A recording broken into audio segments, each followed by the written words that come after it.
Hey guys, welcome to Hangover Airbrush. Today we're going to airbrush clouds. So let's get going. You guys asked for it, and here it is. This is the clouds tutorial. I went ahead and I got started because the boring part, I think you guys can figure out on your own, right?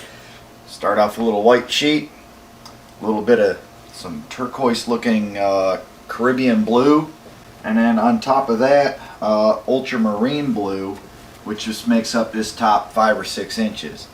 Now I'm waiting for this to dry, and this is actually quite a lot of paint on here, so it's really not as spotty as what it looks like on the camera. It looks real like wrinkled and everything right now, so you know, hopefully as this dries it'll lay down a little bit more, and then we'll get a more accurate, true to life, so to speak, picture of this. So the next step, we're gonna rough out the shape of some clouds. 2 ways we can do this. We can just go mad crazy and do some little curlies and stuff like that, or if you remember my how to make your own stencils class, just take some of that old cardboard that you got laying around. Cardboard's easy to come by, and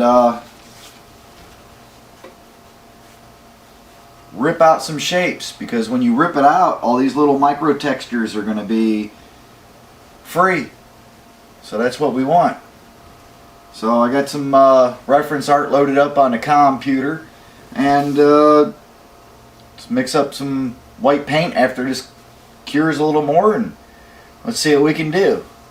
So I got some opaque white thinned out, and don't forget, as things get further away in the sky, they get more hazy.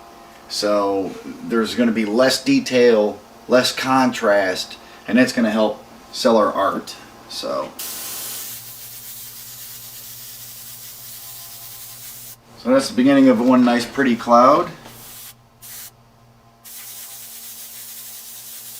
Don't forget, clouds are three-dimensional objects.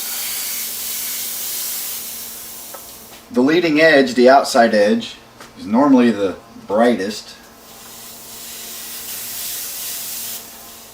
Normally there's no generic shape to it, so it doesn't matter what it looks like.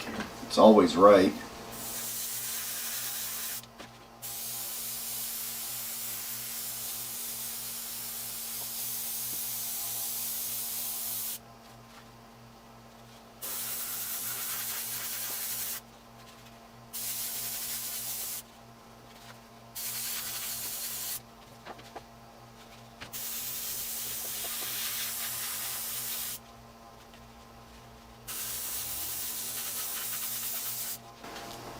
I don't know if you can hear the rumbling in the background, but there are clouds and a storm brewing, and it's on its way into town, so define irony.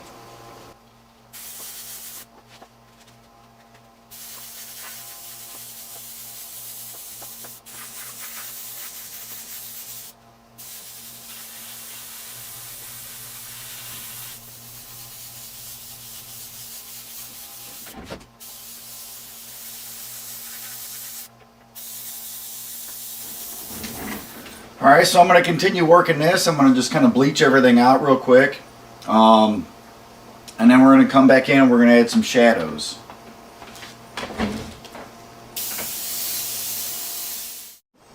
Alright, so now I got some gray mixed up. We're going to put a little bit of shadows in here real quick. This is the remaining bit of white with this medium gray, which is a transparent. And it's really reduced down pretty good, so let's just add a little bit of color.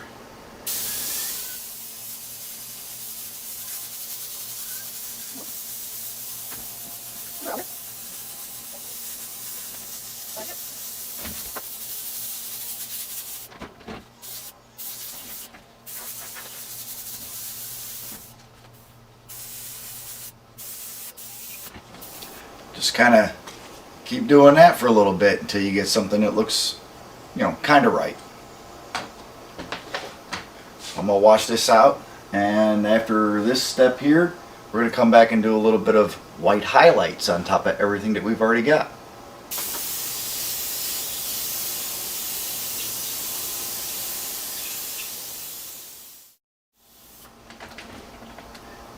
Now the trick to this is to not highlight the whole thing. You want it spotty. You don't want to go and just trace everything that's already there. You just want it in a certain couple areas.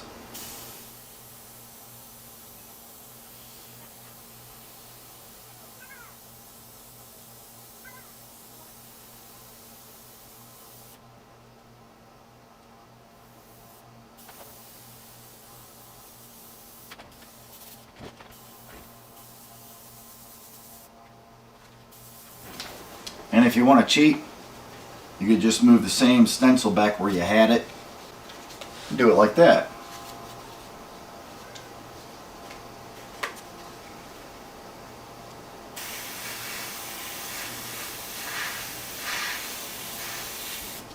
Remember, they don't have to line up exactly.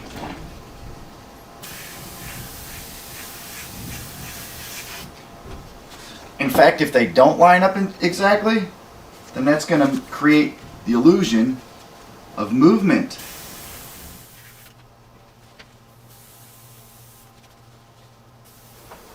Remember the whole layers thing?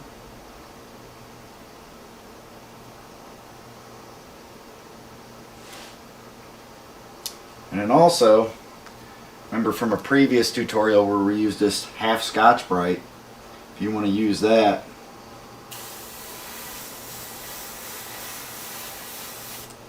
you can get some pretty neat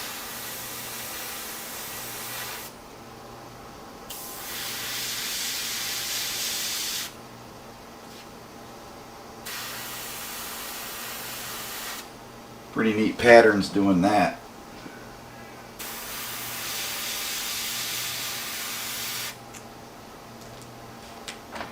Just try not to get too carried away with it.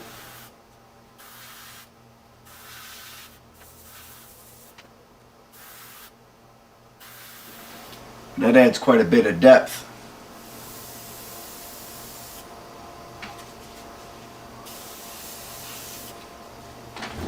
It's just little things like that, just tucked away here and there.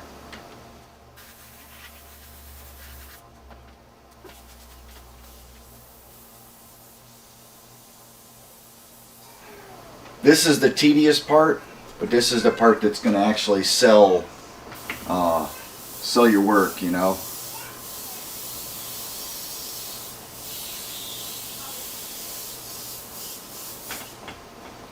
Make it believable.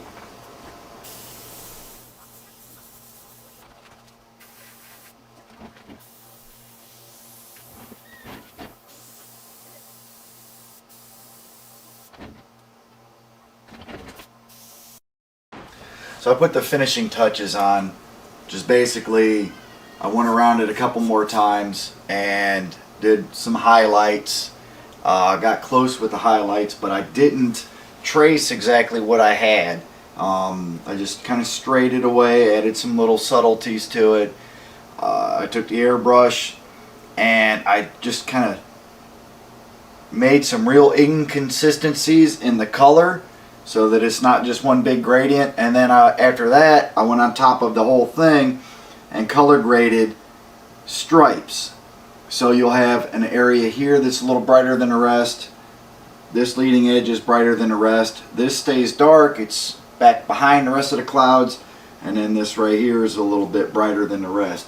So there you go. That's clouds in a nutshell.